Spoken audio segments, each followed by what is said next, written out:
the good news around hopelessness is it's leading you to hope. You know, you cannot get to hope unless you know what it's like to feel hopeless. So it's actually all part of a journey. Christmas time can of course be a really joyful time for many people, but it can also be super challenging. It's okay to feel any emotion at Christmas time, and that's why at Happy Place we've created the 12 Emotions of Christmas campaign. We've even devised a little wheel to show you the 12 emotions that we've chosen. We've split them into positives and negatives. We don't need to focus too much on labelling them positive or negative, but we've colour-coded it and it looks nice. So here we go. We've got joy, excitement, nostalgia, hope, comfort and gratitude. And then the tougher emotions to feel around Christmas: anger, stress, disappointment, loneliness, grief and burnout. All emotions are welcome here, and we're going to be having a look at these 12 emotions over this festive period. Hey Owen! Oh, take a seat. Owen, let's talk Christmas, because this is a big one. People feel all sorts of things at Christmas, with then sort of secondary emotions attached to what they're feeling. So let's dive into this one. First of all, I guess it's helpful to know that there isn't one right way to feel about Christmas. There's a dozen ways. I mean, look, we've got about 20 emotion groups. You can, you know, in lifetime you've got about 20, and they're only groups of emotions. You've got like hundreds of emotions that can play in. And Christmas is that time of the year, I think, when all of the big emotions come up quite dramatically for a lot of people. But the challenge is, the expectation is, for the next month really, we're told, you know, be happy, be joyful, be upbeat, be sparkly. It's a really strong expectation about how we should be feeling, but the reality is many people don't feel what they think they should be feeling, which creates part of the problem. So it's a really mixed bag. I think a lot of people would find it hard not to get pulled into the energy that you get around, because it is like a drug. So you can get pulled away with the energy, but at the same time, if the inner world isn't representing what's going on in the outer world, then you get this conflict.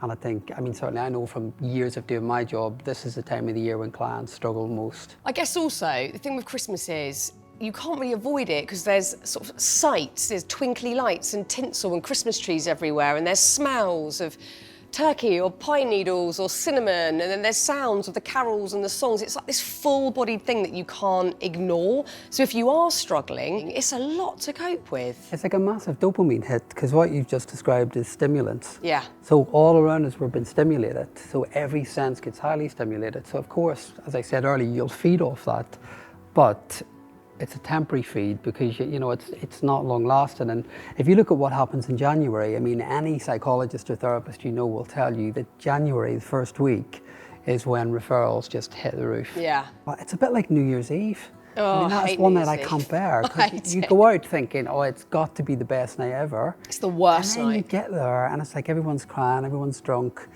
everyone's trying to get a taxi home. It Can't get never home. ends up a good night, but there's an expectation that it's going to be a brilliant night, and it's not. And I think this entire month turns into that. And I don't want to sound like I'm being the kind of Christmas Grinch or whatever. You know, I'm not.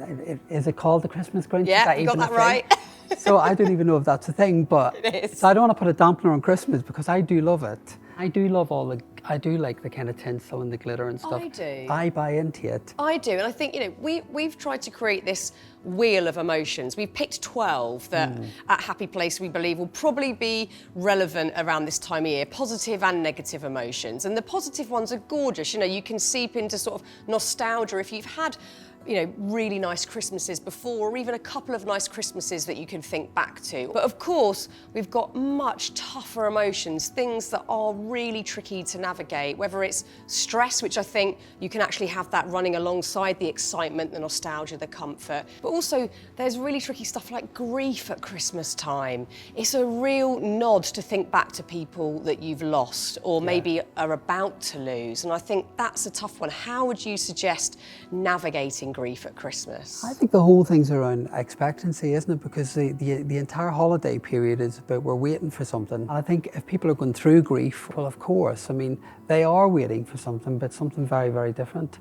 And of course, that isn't going to match, you know, kind of what we're told should be coming. So I kind of think For me, that word expectant is the key thing, because if you buy into what you believe should happen, then you're going to be in bother. Whereas I think actually maybe it's just about allowing it to be whatever it's going to be. If you're having a tough time, there's no right or wrong to that. If you're in the throes of grief, well then that's okay. That's exactly where you should be. When there is that immense pressure for something to be perfect or great or fantastic, that creates a big internal struggle, because it's like the stakes are high, where actually if you can just go with it and think, you know something, if it's good, fine. If it's not so good, or there are a couple of tough moments, I'm willing to work with them. Yeah. And I kind of think that for me is probably, certainly any client I work with who's struggling, I think it can be whatever it needs to be. Another thing we're all, aware of, which is not great, is the loneliness. Christmas is, again, this idea is put upon us that we're meant to all be together, and hopefully we can all invite people that we might think might be lonely into our homes. Yeah. For those people that don't have family, or just feel like they don't want to see people, loneliness at Christmas feels like it's heightened even more. Yeah, I think. It is a tough one, and there isn't an immediate solution for it. But I think all of these emotions, whatever they are, even if you take an emotion like loneliness, it doesn't have to be a negative emotion. They might feel difficult, but it doesn't mean that it's a bad thing, because the loneliness could be pointing you to something you need to change in your own life. Maybe it's encouraging you to get more connected to other people. So, with all of these emotions, you can extract something from it and think, okay, rather than see it as a bad thing, what might it be communicating? Well, actually, I guess then you can start to think about Christmas as a time of reflection, and that reflection is a time where we can notice all of it. We can notice the good stuff and the trickier stuff, and like you say, look for those nudges. What's it trying to tell me? What has my year been like, and where am I pointed to next year? You don't have to approach the new year with this whole grand idea that you've got to be a brand new you, but if you have these small little incremental ideas that you could move towards, like you say with loneliness, seeking connection, or looking back to friendships that maybe have parted that you could re-establish, or cultivating new connections. I had a client recently actually, and they were talking about Christmas is coming up, find it really difficult. They've got, completely against Christmas because of what it brings up for them. But I asked him a question and it turned it around really quickly, and I said, well, how would you like next year to be? What would that look like? And then immediately, again, you can take stuff from that and think, okay, I'm going to reframe this and I'm going to work with it in a different way. So, and turn it into action, I guess, because you've got to make changes.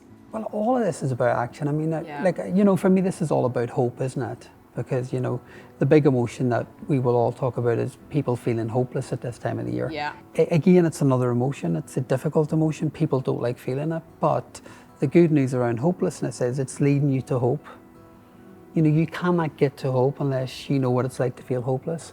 So it's actually all part of a journey. On the flip side, there will be times that are very joyous, and there might be some lovely music playing, or you've got your favourite auntie with you at Christmas Day, or you're wearing a really nice outfit you feel great in, you've had a lovely bit of Christmas cake.